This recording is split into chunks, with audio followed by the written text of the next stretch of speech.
My face is naked.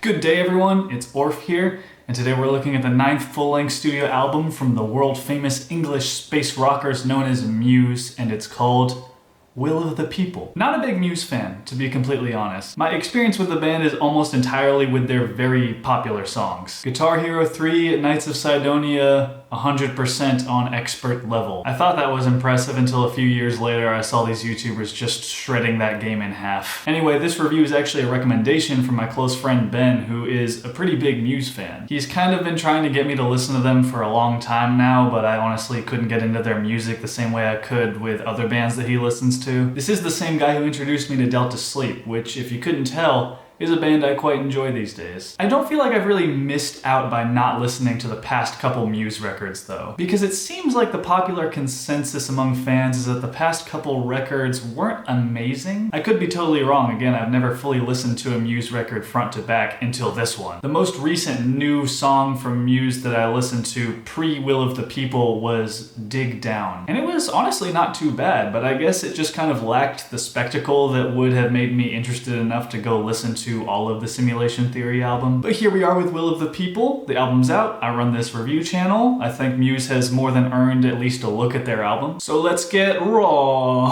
I'm not doing that. Here's the thing with Will of the People.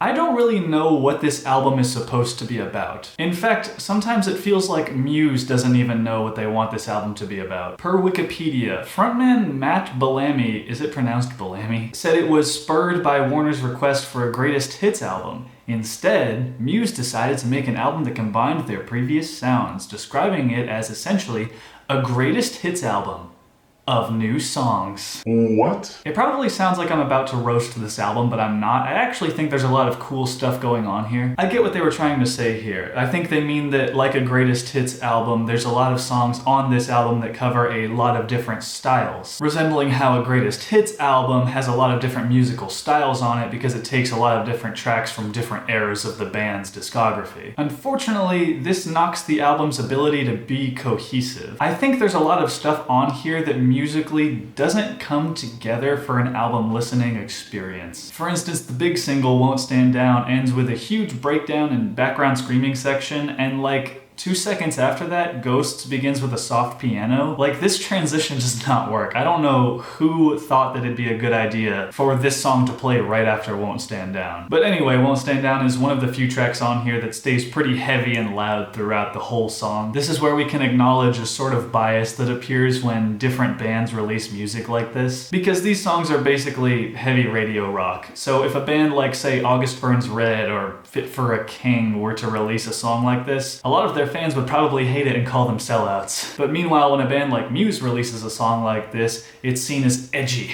and dark. The new Muse song is so metal. Won't Stand Down is pretty good, and other hard-rocking tunes like the title track and Kill or Be Killed will be very noteworthy to fans of Muse's older style. They all do come off as a little formulaic in my opinion, but I can jump into these songs and bang my head no problem. Just because these tracks are a little standard doesn't mean that the track list is. However, I wouldn't necessarily call that a compliment. You Make Me Feel Like It's Halloween.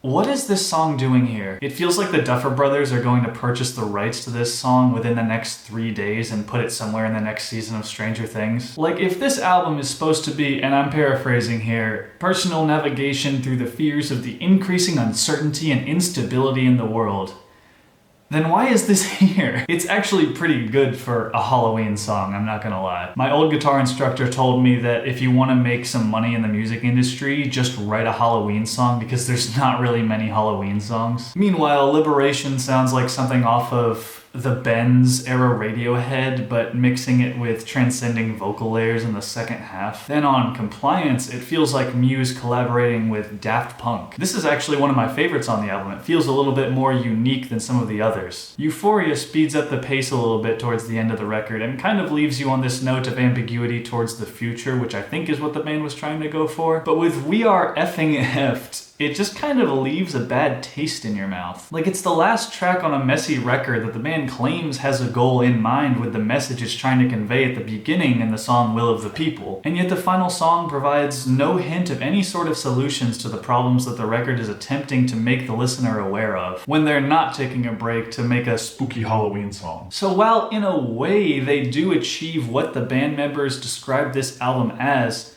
I don't necessarily think that all of these components come together very well. Some of the songs do have some very cool instrumentation, chord progressions, sound effects, and vocal melodies. I just think it ends up being a little bit pretentious and full of itself. It feels like a greatest hits album, but instead of making a compilation of all the best songs, half of them feel more like B-sides. They were going for epic and genre bending, but I think that the issues I have here is that it's all too disconnected in that regard. Because I don't think all of the styles, lyrics, and song structures exactly match the message that they were trying to establish. There's sporadic parts of this album that feel very inventive and cool and dissonant and match the theme of having a fear of the future. And then there's a lot of parts that just sound completely out of place and inconsistent. Muse are very talented musicians, and that is still apparent on this record, don't get me wrong. But they're far from the only band to incorporate multiple music styles into a record, and I think other bands have accomplished this better in the past. Where I'm underwhelmed is mainly with the lyrical content and the confused track list. It's definitely not a greatest hits album. You won't really miss much by not listening to this album. I think there's a lot of tracks in Muse's discography that are much better, and I haven't even listened to all of Muse's discography. There are some good songs on Will of the People, and there's nothing on here that I absolutely loathe. I would say give this one a listen to see what I'm talking about. The good news is, since all of the songs sound radically different from each other, I think anyone can find at least one or two songs on here that they might like. But as an album,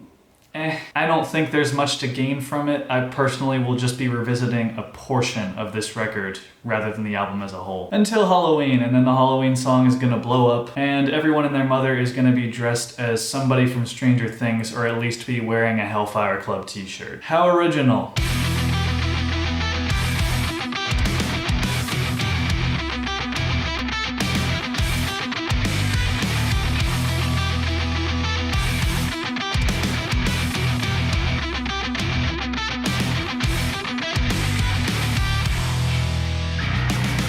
What?